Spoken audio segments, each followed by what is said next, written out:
What up, fam? Country CEO here, man. How y'all doing? How y'all doing? How y'all doing?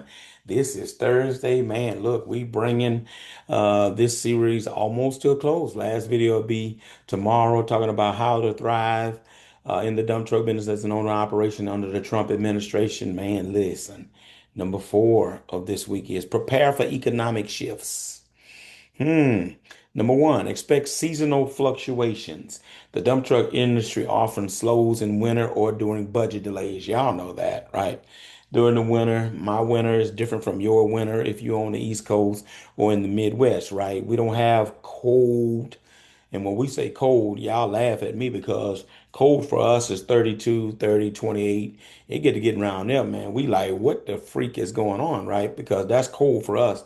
Where some of y'all, that's laughable because y'all in the teens and even in negative, right? But for us, that's the coldest it get. Many times, if it's 40 degrees and rising, we can still haul asphalt, but we still make preparation for it right around that period of right after the first of the year to within that month period of about the second week of January to the second week of February, pretty much is our slowest time. And so that month, 6 weeks period between that, that's when we have to manage things. Okay.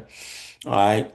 Save during the peak months, ladies and gentlemen. How many times I gotta say it? When you're making the money, you gotta save it up.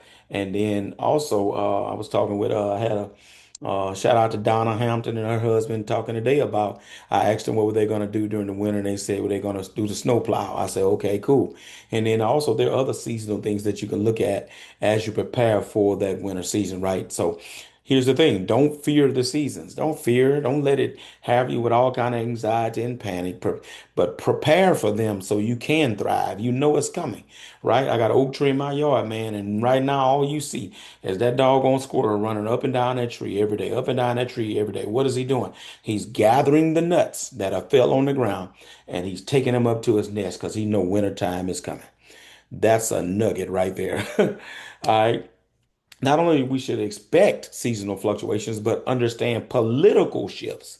All right, political shifts, because political shifts affect prices, fuel prices, regulations, and infrastructure spending. Right, you get a new administration comes in. You saw the fluctuation in the fuel for a moment when the deal went down with Iraq. Right, all right, with Israel, the fuel jumped up there just a little bit, not bad. When Trump came into office, we saw some different things take place, and that infrastructure spending is going to be up next year in 26. And so we're hoping he's going to renew that, right? All right, so prepare for these things, understand these things. All right, so read bipartisan sources and build a flexible business model, right? And for us as business people, it's about the green. It ain't about party. It's about the green. Whichever one is going to have legislation policies that are going to allow us to be able to thrive in this business. Our business model needs to be built around that, not on party, but on who's going to pass things that's going to allow us to be able to make a living at the end of the day, right? Presidents change, but wisdom keeps you in winning every turn. Oh my goodness. Presidents change, but wisdom keeps you winning in every term. Now, let me say this. I personally have done well on the both. So I don't trip about a preference of who it ought to be, who this, that, and the third. I don't get involved in all that debates, man. At the end of the day, it's about making a living. And so I have made money under both. All right. And so that's the bottom line when it comes to it. Obviously, most of the time when it's a Republican president, you're going to get the tax breaks. Hey, I accept that too. All good. I ain't tripping, right? So just have an understanding of these things, right? Understand political shifts. Number three, build a crisis plan. Uh-oh. Build a crisis plan. Why should I do that? I ain't expecting that, no, but it's best to have one and not need it than to need one and not have it. Talk country CEO, right? Right. So look, every owner needs a what if plan.